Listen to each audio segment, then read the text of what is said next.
Dragi gledatelji, dobar vam dan, dobrodošli u Europske izazove. Veliki projekt Sindikata novinara Hrvatske uz podršku Europskog parlamenta i u partnerstvu sa brojnim hrvatskim medijima.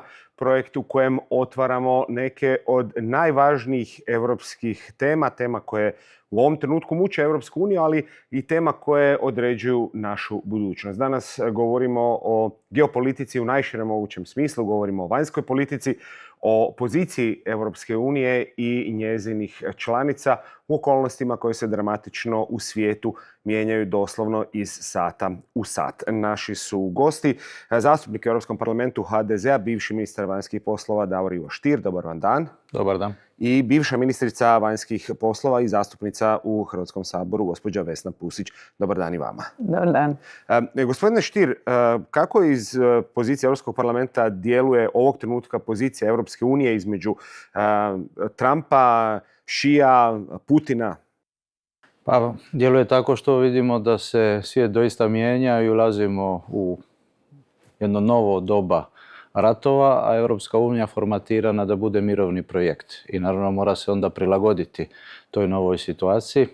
Ja bih rekao, s jedne strane, jasno je već neko vrijeme da Europa mora smanjivati svoje ovisnosti. Ruska agresija na Ukrajinu je pokazala koliko je bila u energetskoj politici ovisna i što je imalo naravno implikacije i za vlastitu sigurnost. Stoga u tom pogledu se već nešto i učinilo, ali i ove nove situacije u transatlantskim odnosima su pokazale da Europa, iako će zadržati taj transatlantski odnos sa Sjedinjenim Američkim Državama, više ne može se pouzdati da će imati tu američku protekciju kao što je to bilo za vrijeme hladnog rata. Dakle, mora sama razviti svoje obrambene kapacitete. To je izazov, kažem, za jednu inicijativu, za jednu Europsku uniju koja je nakon strahote Drugog svjetskog rata bila formatirana, osmišljena prvenstveno kao mirovni projekt. Kao mirovni projekt ona će i mora ostati da osigura da među članicama Europske unije ne dođe opet do ratova.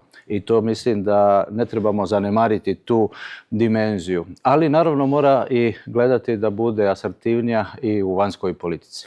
Gospođo Pusić, jeste li mogli zamisliti prije 5 godina, neću uopće ići dalje u povijest, prije 5 godina da ćemo voditi ovakve razgovore u ovakvim okolnostima?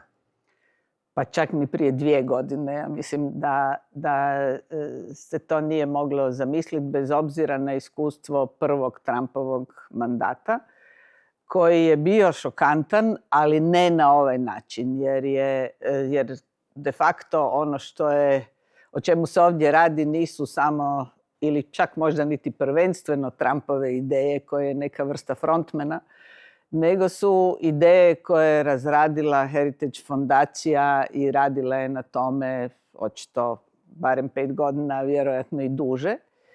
I sada se radi o jednom zapravo sustavu, o jednom sustavu vrijednosti i prioriteta koji Trump zagovara i okupio je oko sebe ili okupili su oko njega ljude koji podržavaju tu vrstu pristupa i u unutrašnjoj politici američkoj, a naravno i u vanjskoj, naročito u razrušavanju tog transatlantskog odnosa za koji smo svi mislili da je apsolutno neuništiv. Mislim, ja ne znam da li je bio iko koji je ikad mislio prije ovog iskustva sa drugim Trumpovim mandatom da je taj odnos uništiv, a sada vidimo da je u velikoj mjeri razgrađen. Mislim da nakon iskustva sa Grenlandom su svi evropski lideri razumjeli da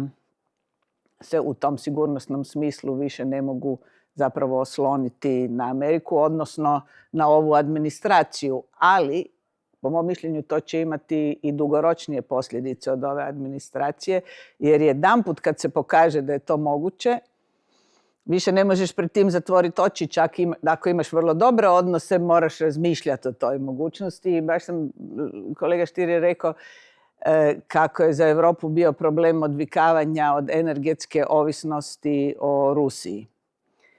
De facto Europa se začuđujuće brzo i efikasno odvikla od energetske ovisnosti o Rusiji. Gotovo cijela. Nevjerojatno teško se odvikava od sigurnosne ovisnosti o Sjedinjenim državama.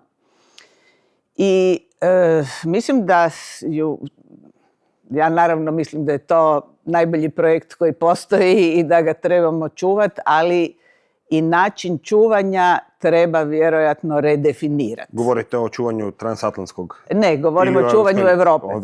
Govorimo o čuvanju Europe jer mislim da u transatlantskim odnosima momentalno nemamo šta puno čuvati jer nam to ne ovisi o Europi de facto. I u tom procesu sada kada Europa ponovno želi osnažiti svoju obrambenu industriju, kada vidimo da jedna Njemačka ima sada plan doista da postane ponovno najjača konvencionalna vojska u Europi, moramo voditi računa i o tim unutarnjim balansima.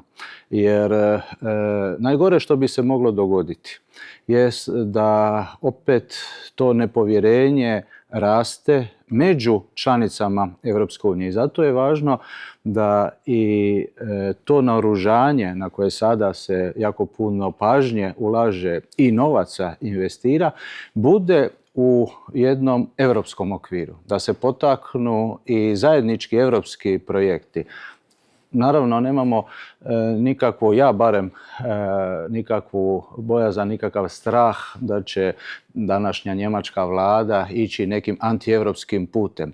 Međutim, mora se ipak voditi računa o tom balansu i mislim da to je nešto o čemu još premalo govorimo, ali moramo voditi računa. Ponavljam, Europa je formatirana i osmišljena kao mirovni projekt, prvenstveno da ne dođe ponovno do ratova među europskim narodima, među državama članicama Europske unije. U ovoj novoj fazi, koliko god mi moramo gledati da smanjimo ovisnosti i da budemo otporniji prema vanjskim šokovima, isto tako moramo osigurati da te europske strukture i produbljivanje te europske integracije, pa i na području obrane, vodi računa upravo o tim balansima i o miru unutar Europe, među članicama Europske unije. To je inače jedno vrlo osjetljivo pitanje, jer Europa u ovom trenutku se naoružava i treba se naoružavati da bi se obranila i bila sama garantor svoje sigurnosti. I ja sam apsolutno sigurna da sadašnja njemačka vlada ne bi radila ništa protiv Europe, ali nisam apsolutno sigurna da će za koju godinu u Njemačkoj na vlasti biti sadašnja njemačka vlada. Drugim riječima, zamislite situaciju u kojoj se Njemačka ozbiljno naoruža i na vlast dođe Alternative für Deutschland.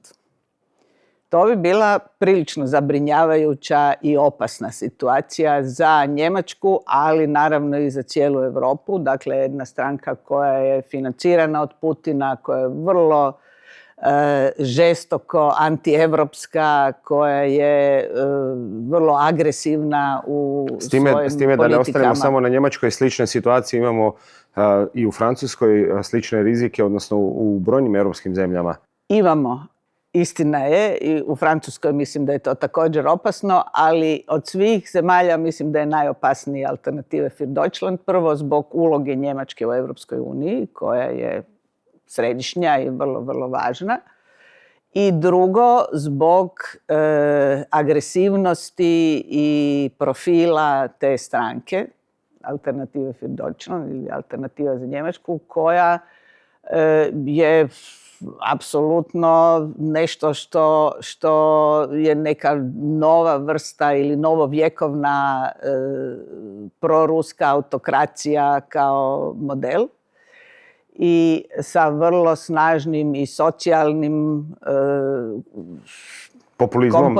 komponentama. Mislim, populizmom, naprosto stvaranjem mržnje unutar društva, podjele društva, po rasnoj osnovi, po porijeklu, dakle, imigranti protiv imigranata, naročito ako su druge boje i takve stvari. Dakle, vrlo opasan jedan projekt koji sadašnji kancelar Merz pokušava oprezno nekako premostiti, i to zaista jeste njegova odgovornost, premostiti na taj način da s jedne strane im ne da previše prostora da se politički razmašu, u smislu da pokušava neke teme i sam preuzeti kao svoje teme i kao teme svoje stranke, a s druge strane opet da bude svjestan u kojoj mjeri je to opasnost i za Njemačku i za Europu. I sa tog stanovišta mislim da zaista je važno početi razmišljati o tom novom načinu čuvanja Europe.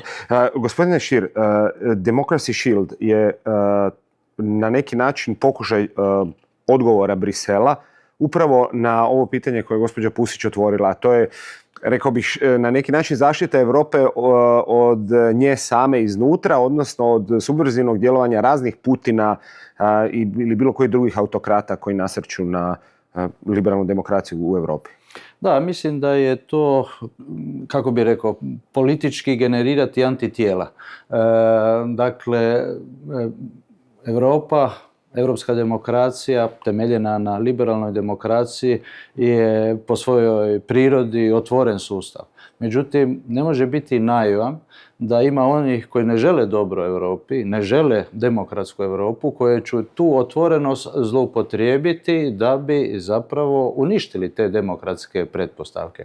Naravno, tu je vrlo tanka linija i morate doista paziti da ne pređete tu liniju. Dakle, i u korištenju takvih instrumenata mora biti i checks and balances, dakle mora biti i parlamentarne kontrole, mora biti, i ako hoćete, uključeno civilno društvo, i to pluralno civilno društvo, tako da se mogu čuti različite ideje, glasovi i stajališta, ali mora se sačuvati ono što je ključno, a to jest upravo ideja jednog pluralnog društva u kojemu svako može uživati u svojim slobodama.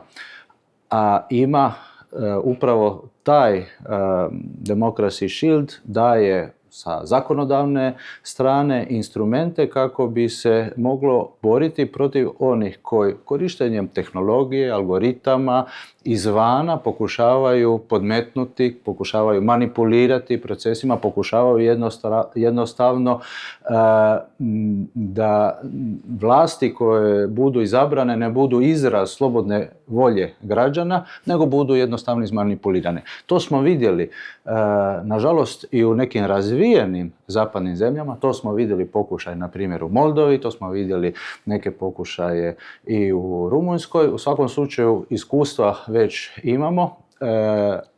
Alat je koji nije bez opasnosti, kažem, gdje moramo doista jako paziti da se ne pređe na jednu drugu stranu koja može izazvati i kontraefekte, ali ostaje ova ključna činjenica: da bi sačuvali našu zapadnu demokraciju, ne možemo biti naivni i misliti da je sve dozvoljeno, pa čak i ovaj antidemokratske pokušaje koje uglavnom dolaze iz autokracija koje žele loše Europi, koje žele zlorabiti našu otvorenost da bi potkopavali samu europsku slobodu i demokraciju. Gospođo Pusić, jesmo li onda barem došli do točke gdje smo svi svjesni da postoji aktivna volja, želja, mobilizacija onih koji žele iskoristiti iznutra, destabilizirati Europu kao jedan mirotvorni demokratski projekt?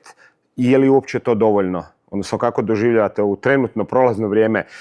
Spomenuli smo Francusku, spomenuli smo Njemačku. U Rumunjskoj je vrlo jedna nespretna i delikatna zapravo situacija. Možemo je nazvati prekasnim rješenjem, ali opet poništavanje izbora je, ako postoji neka točka gdje smo došli do crte kada se počinjemo pitati je li neki instrument počeo štetiti sam sebi, meni se čini da je to bila ta situacija. Pa, oko toga se ne bi složila s vama. Ja mislim da bolje kasno nego nikad. Naravno da bi bilo bolje da je to spriječeno na neki način, iako nismo još sasvim definirali kako se to može spriječiti, naročito u tim uvjetima gdje nema ograničenja ni sredstava, ni količine botova i svih tih internetskog interveniranja u izbore i financiranje toga. Tako da ja moram reći da jedino što bi bilo gore od ovoga, od ovog poništavanja izbora nakon što se konstatiralo da su de facto Rusi na to izmanipulirali. Jedino što je bilo gore je da se nisu poništili. Mislim, to je zaista, onda gubite i svako povjerenje građana koji ipak znaju koja je atmosfera i kako su ljudi glasali i prepoznaju. Ako ti znaš da je atmosfera takva i da je očito većina glasala, to je ono što se recimo u Venezueli bilo dogodilo prije svih ovih afera sa Amerikom, gdje su ljudi znali da je opozicija pobjedila, a Maduro je uzurpirao i naprosto izignorirao kako su ljudi glasali. Tako da, bez obzira na kritike, naravno, djelomično opravdane utoliko da bi izbori trebali biti ispravni, ali kad nisu ovako dramatično, onda je možda bolje to. Sad, da li su svi svjesni? Ja mislim da su sada glavni europski lideri svjesni, pa i ovi manje glavni, da su svjesni dvije stvari. Prvo, da Europa mora se početi brinuti sama za sebe u svim dimenzijama, dakle, apsolutno i obrambeno i sigurnosno. Ja stalno ponavljam da je dovoljno ilustrativna već činjenica da je ovo prva komisija koja ima povjerenika za obranu. Mislim, to dovoljno govori u kojoj mjeri je Europa bila apsolutno sigurna u taj sigurnosni kišobran i štit od strane Amerike koji je nestao. Apsolutno moramo toga biti svjesni.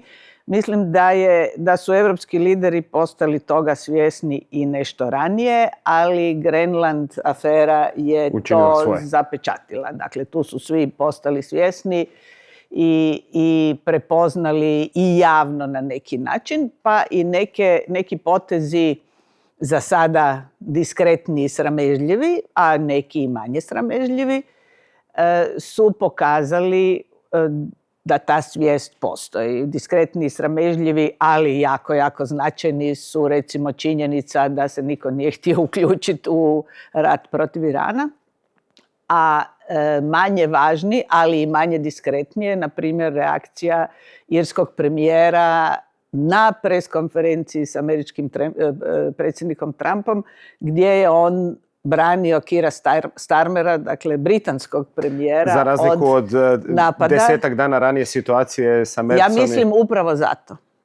upravo zato jer je njemački kancelar bio zatečen tom situacijom, dakle napadom Trumpa na Sancheza, na premijera Španjolske, i nije reagirao, ali mogu si predstaviti da zapravo nije znao uopće šta da kaže, kako da reagira. Međutim, netko ko je to gledao, naravno, kad jedanput znate šta možete očekivati, onda se možete i pripremiti. I netko ko je to gledao, kao što očito je irski premijer i svi mi, je onda unaprijed se pripremio da ako dođe takva situacija, da reagira. Tako da mislim da je kancelar Merz nije htio reagirati ili ne bi reagirao ili nije svjestan o čemu se radi, nego mislim da je više bio zatečen tim načinom. U novom svijetu i neke diplomatske uzance ostaju, čini mi se, potpuno iza nas. Mislim da su se jučer oni sastali i Sanchez je zahvalio Merzu jer je dobio informaciju, očito naknadno, da Merz je to njega i branio pred Trumpom, ali u ovom zatvorenom dijelu sastanka, a kao nije htio da se, kad su bile kamere, o tome da otvara ponovo priču. Dakle, ali gospodine Stier, pitanje je... Ta jedna, kako bi rekao, svađa koja je u jednom trenutku bila između Madrida i Berlina jučer je riješena. Što se tiče reformatiranja Europske unije za nove okolnosti, pitanje za oboje kao bivše ministre vanjskih poslova. Što to znači u kontekstu vanjske politike? Već smo se umorili i mi novinari ponavljajući da je Europa diplomatski patuljaka, ekonomski div, to je bila neka floskula koja se uzimala zdravo za gotovo. Mi sada vidimo u ovim okolnostima da i bez formalnih promjena komisija, visoki povjerenik pokušavaju iskoristiti okolnosti i neke stvari promijeniti. Oko načina kako će diplomatski funkcionirati Europska unija. Je li to moguće? Pa, koliko je ekonomski div, ona ostaje i dalje, ali i tu, nažalost, gubimo na konkurentnosti. Mislim da puno veću pažnju moramo posvetiti u tome da tamo gdje imamo već europske kompetencije, na primjer vanjska trgovina, gdje imate i manje više sve alate, pa čak i nema tu jednoglasja, nego, kao što znate, većinskog glasanja. Dakle, nije problem u donošenju odluka, ali je problem kasnije u implementaciji i načinu i brzinom koju su neke odluke donose. A što se tiče vanjske politike, je jasno da Europa neće u nekoj skoroj budućnosti, po mojoj procjeni, postati država, super država, Sjedinjene europske države i ona će uvijek morati usklađivati stavove svojih država članica. Stoga usporediti način na koji Europa definira svoju vanjsku politiku sa drugim subjektima koji jesu države, SAD, Ruska federacija, Kina, tu na taj način ne možemo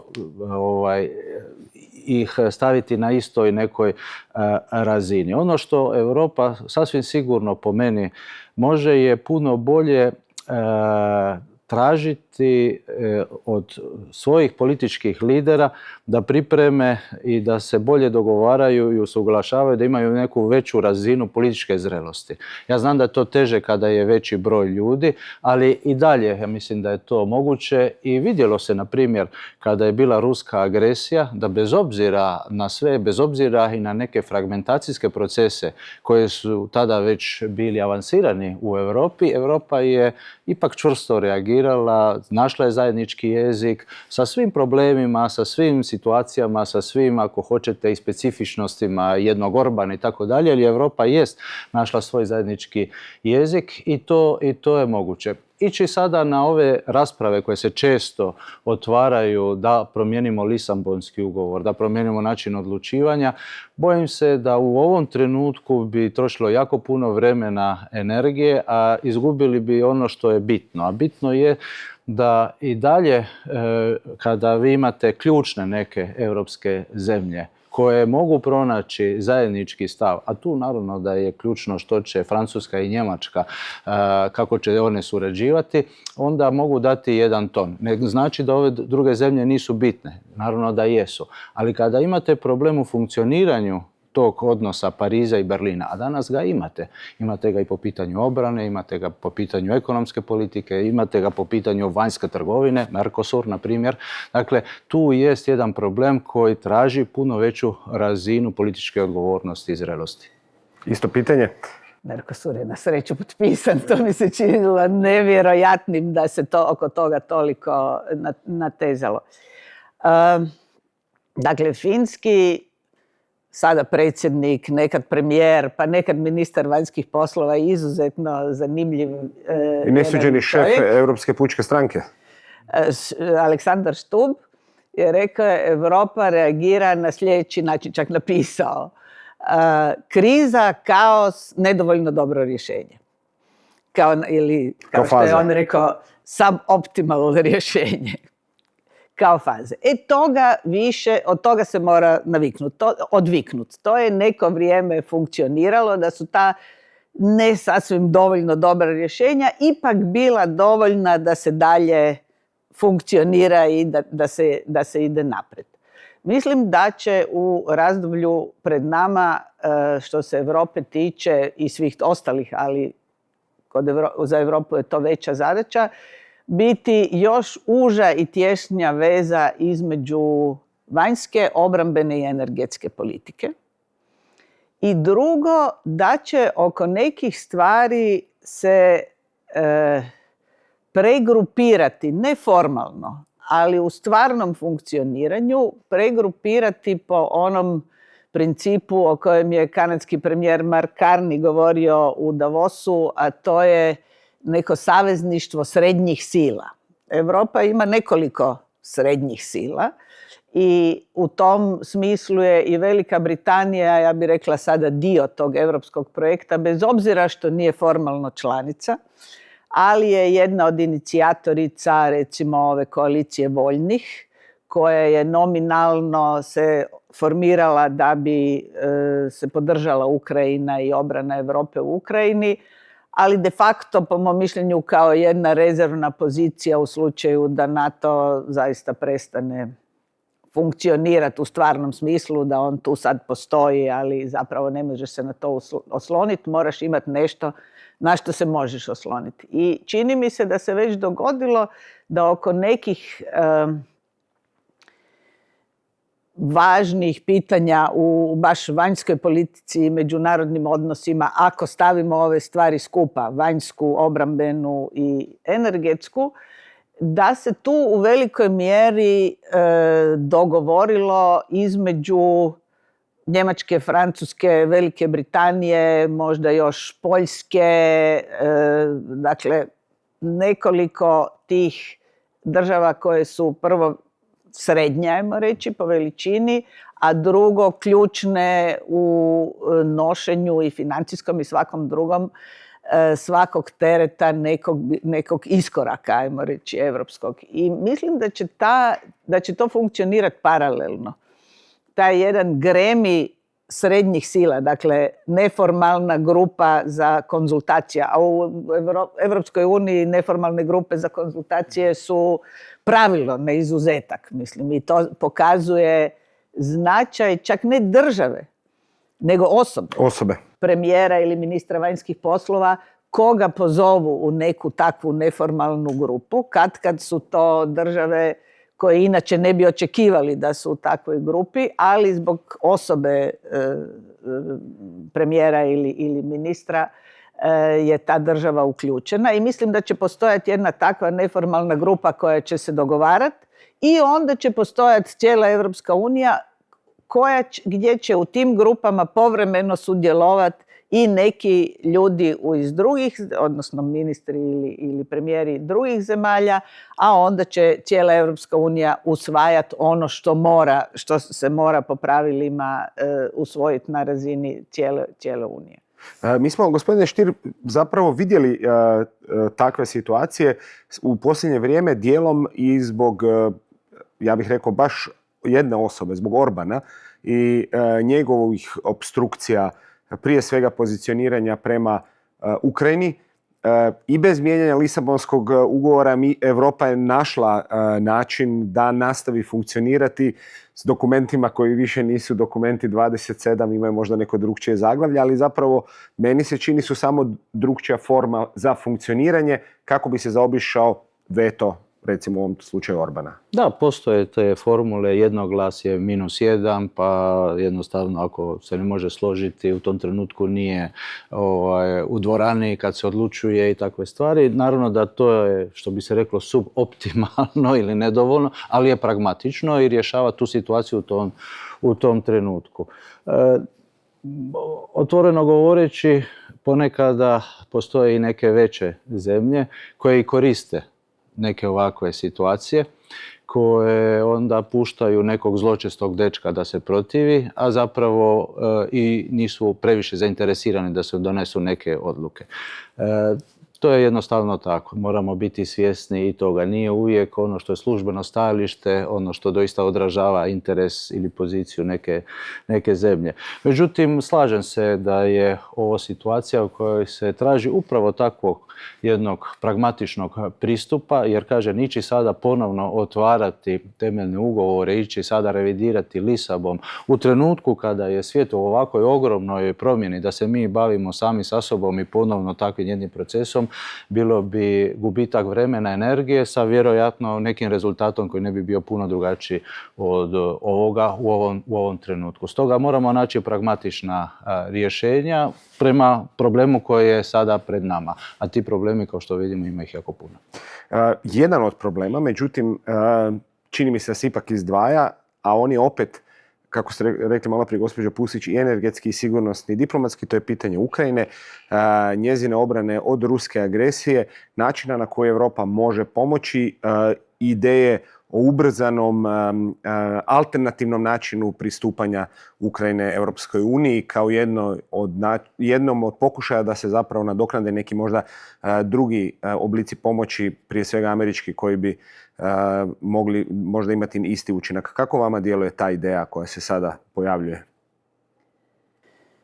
Prvo, ja mislim da Ukrajini bi najviše pomoglo ubrzano osposobljavanje Europe i nekih europskih država za onu, kako bi se to reklo, obavještajnu pomoć koju u ovom trenutku još uvijek daju Sjedinjene Američke Države. Dakle, one su prestale slati bilo kakav novac i bilo kakvo naoružanje Ukrajini. To sve kupuje Europa za svoje novce i šalje u Ukrajinu, što po mom mišljenju je apsolutno jedina pametna politika, jer ako se Europa neće braniti u Ukrajini, branit će se u Poljskoj, pa će se onda braniti u Njemačkoj, a da o nama ni ne govorimo.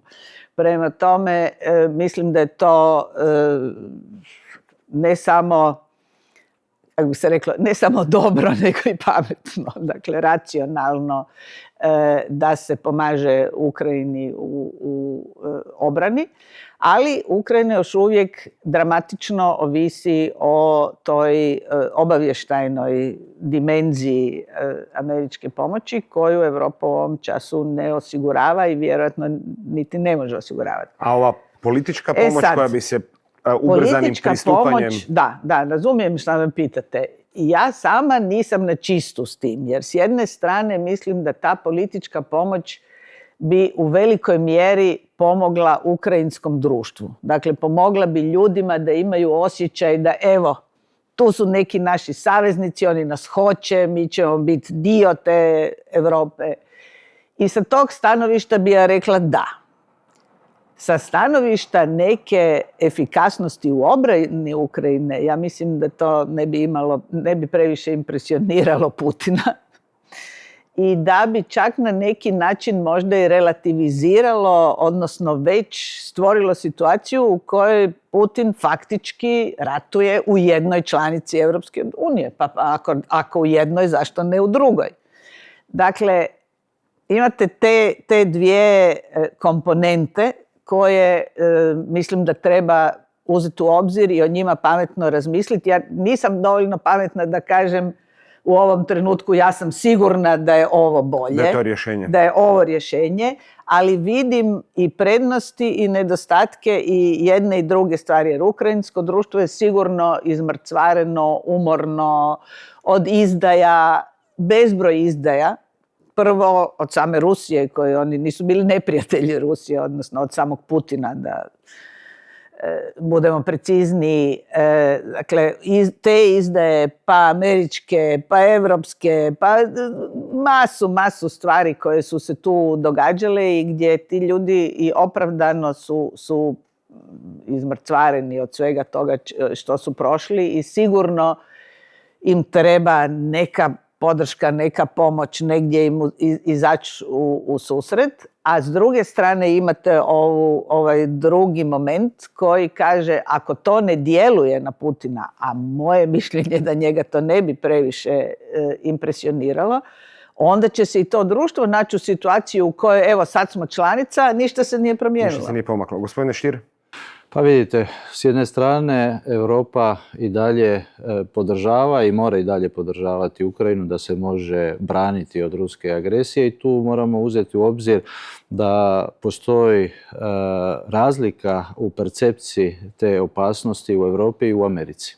Dakle, i unutar Europe, meni se čini, i unutar Europe naravno da nije ista percepcija ruske ugroze u, ne znam, u Portugalu ili u Italiji, kao što je, na primjer, u Baltičkim zemljama ili u Poljskoj ili u Skandinaviji.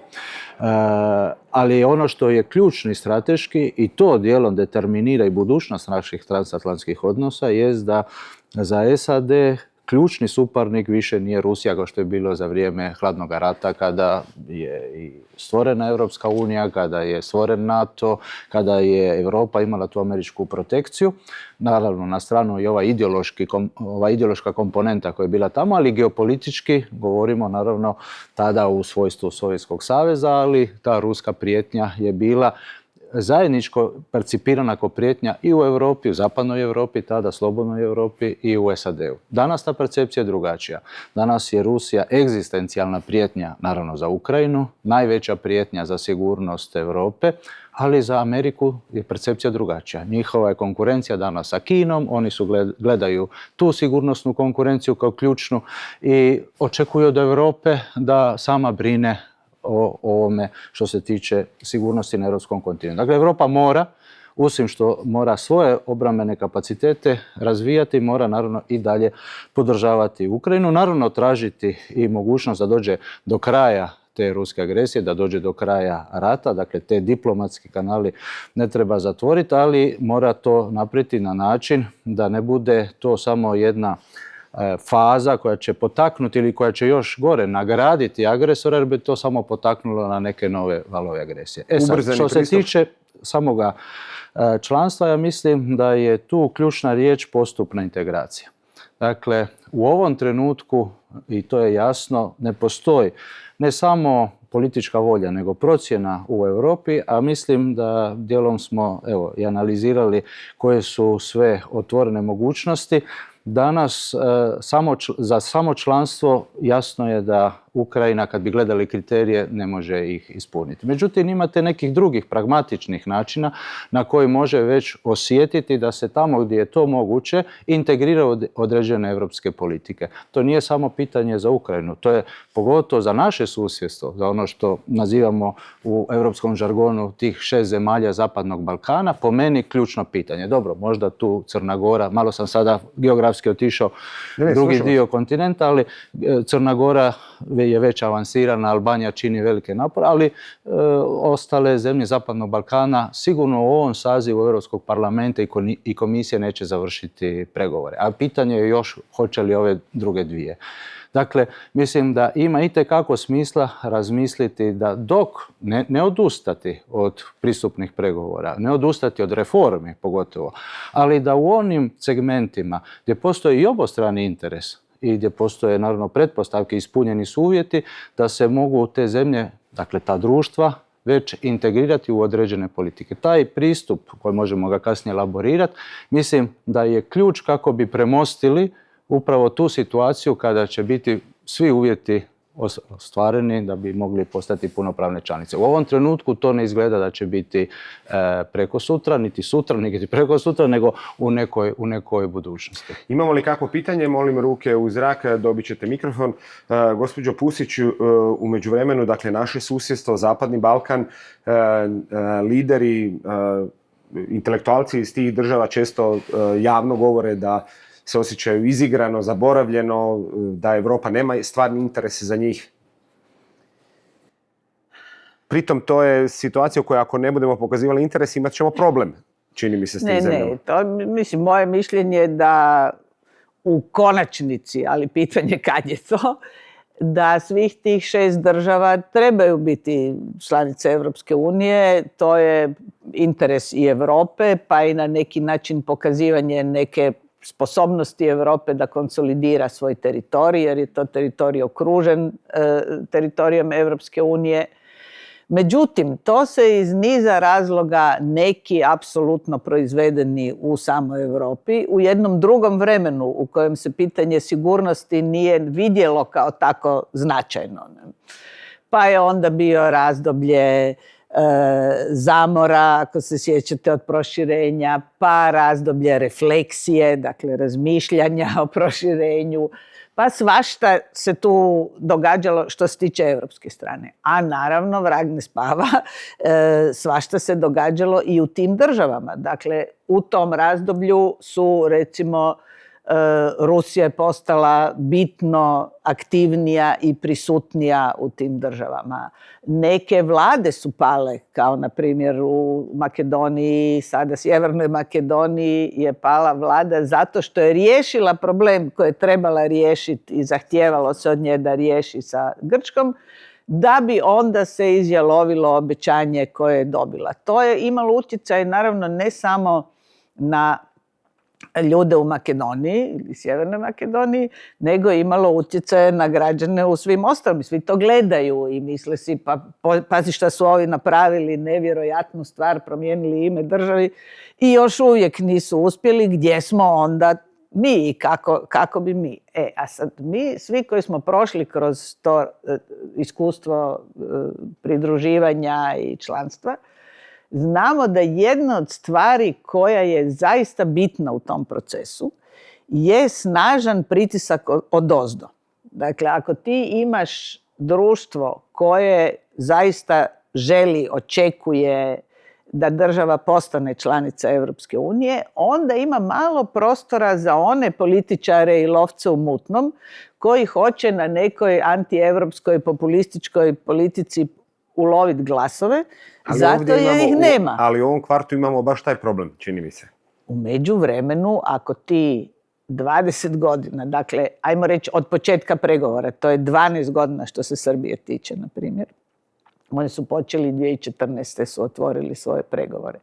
Ako ti cijelo to vrijeme tjeraš propagandu kako je Europa protiv tebe, kako najviše novaca ti daje Kina i Rusija koji ti ne daju ništa, a Europa ti daje sve, ali nije to važno. Politics is perception. Dakle, percepcija je bitna i ako ti stvaraš percepciju da je Europa na neki način protiv tebe, protiv tog društva, protiv tvojih vrijednosti, loše misli o tebi i sve ostalo, ljudi će postepeno to početi prihvaćati, a naročito ako vide da se nigdje ne miču. I recimo te 2014. kad su počeli pregovori je podrška u društvu, dakle podrška u Srbiji je bila između 60 i 70%.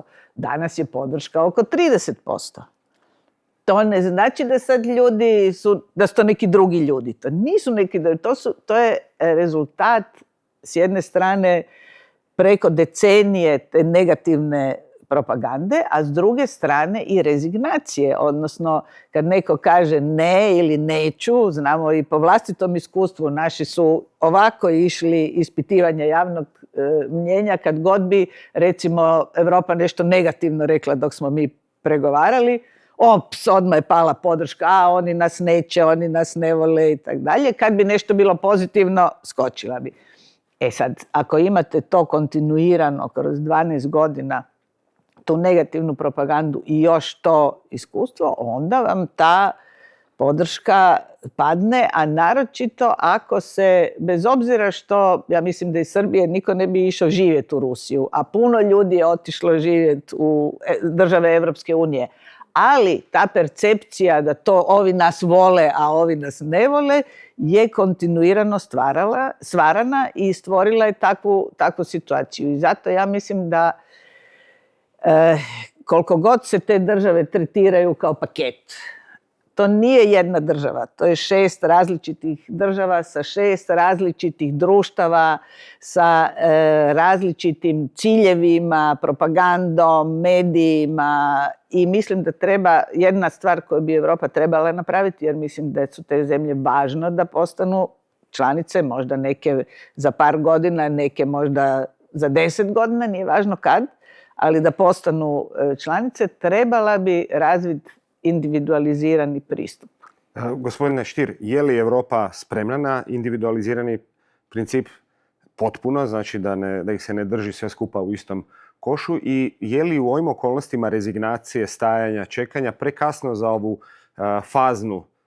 za ovaj fazni pristup integracije koji ste spomenuli malo prije? Ne, mislim da je fazni ili taj gradualni ili postupni pristup zapravo upravo ono što bi trebalo premostiti tu činjenicu da politički te zemlje, ili barem većina njih, nisu spremne ili ne žele pokazati spremnost da idu prema Europi, a da ne kažnjavamo zbog toga građane, društva i u onim segmentima gdje se može da ih već integriramo. Pitanje roaminga, na primjer. Pazite, tu imamo jedan paradoks.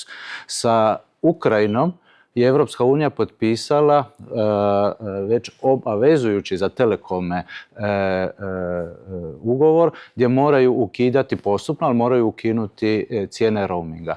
Za Zapadni Balkan, za zemlje Zapadnog Balkana, to je dobrovoljno i naravno nije se gotovo ništa dogodilo. Dakle, sada opet smo napravili određeni pritisak prema komisiji, tek sada je komisija izašla da ono što je već napravila sa Ukrajinom, napravi sa zemljama Zapadnog Balkana. Nema nikakvog smisla da vi ako živite, na primjer, u Mostaru, možete nazvati Beograd i ne plaćati roaming, ali ako zovete Zagreb, onda plaćate. Na primjer, ne? Evo, čisto da predočim. Dakle, te integracije, ima puno tih... Mislim, ajmo napraviti prvo jednu veliku razliku što se tiče ovoga. Ukrajina, naravno, je velika zemlja. I moramo biti svjesni, naravno, da time i Evropska unija treba se prilagoditi da bi primila tako jednu veliku zemlju. I to je jasno izrečeno da i Evropska unija se mora pripremiti, mora svoje politike, mora zajedničku poljoprivrednu politiku prilagoditi za tu situaciju. To neće biti jednostavno. Taj problem ne postoji za Zapadni Balkan. Dakle, s tih 6 zemalja Zapadnog Balkana, sve zajedno imaju bruto domaći proizvod manji od Grčke. A Grčka nije ekonomska velesila Europske unije. Dakle, apsorpcija s te strane tih 6 zemalja nije financijski neki problem za Europsku uniju. Gdje je problem?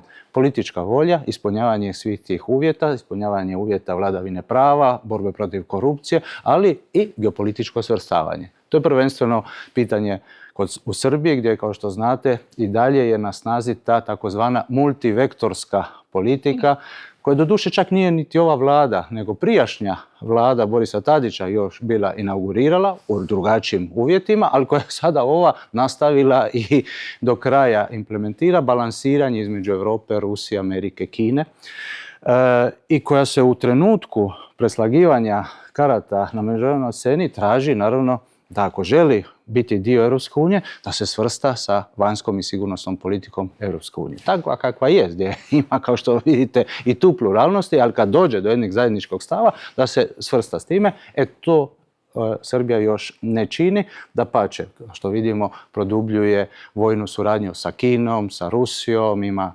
dakle, i dalje jednu takvu multivektorsku vanjsku politiku unutar zemlje, problema sa nazadovanjem što se tiče vladavine prava, medijskih sloboda, akademskih sloboda. Zadnji slučaj gdje je donesen zakon gdje za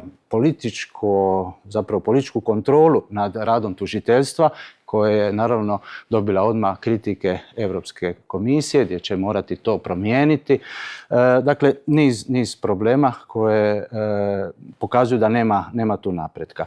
Imate s druge strane zemlje poput Crne Gore koje statistički su blizu čak završetka pregovora, ali sada su isto donijeli 2 zakona, jedan o unutarnjih poslova i o sigurnosnoj agenciji, koje opet politiziraju te strukture umjesto da ih depolitiziraju. Naravno, već je komisija izašla da to moraju promijeniti. Dakle, nije ni tu sve zagarantirano da će se završiti u nekom roku. I sad bi mogli za svaku pojedinu zemlju. Što onda učiniti? Pogledajte. Po pitanju nekih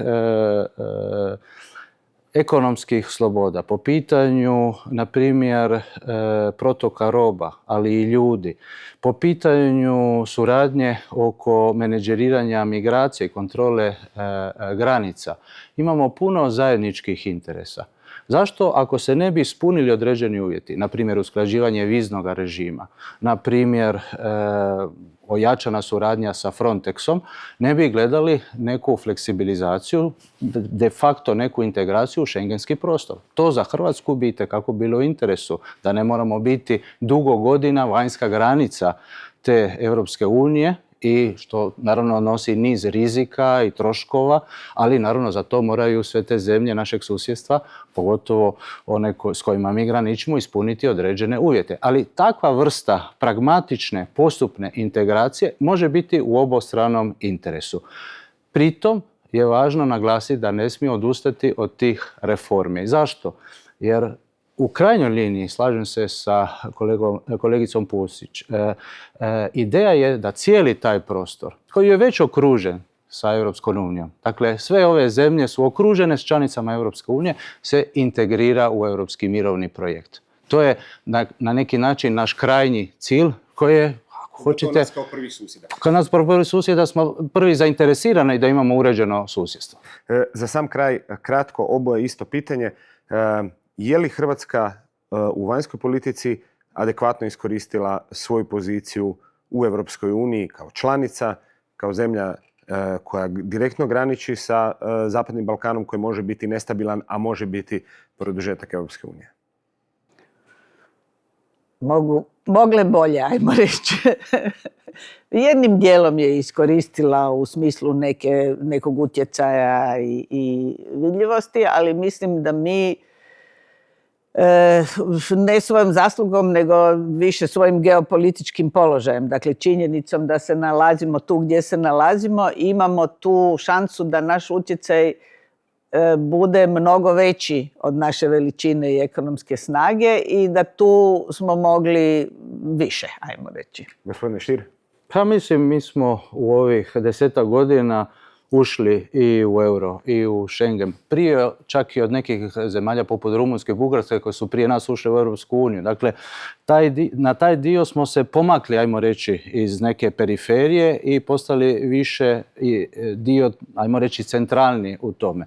Da imamo geopolitičku poziciju koju koristimo i koju možemo i dalje i još bolje koristiti, apsolutno, i to se vidi, na primjer, kako se Hrvatska izgradnjom LNG terminala, bez obzira sjećate se na sve polemike koje su bile, ali ova vlada je to ipak učinila, naravno sa položajem koji ima JANAF u naftnoj infrastrukturi, itekako jedno energetsko čvorište, a danas vidimo koliko je to važno i za međunarodno pozicioniranje. Puno hvala na ovom razgovoru. Puno hvala i vama, dragi gledatelji i dragi slušatelji. Bili su ovo Europski izazovi.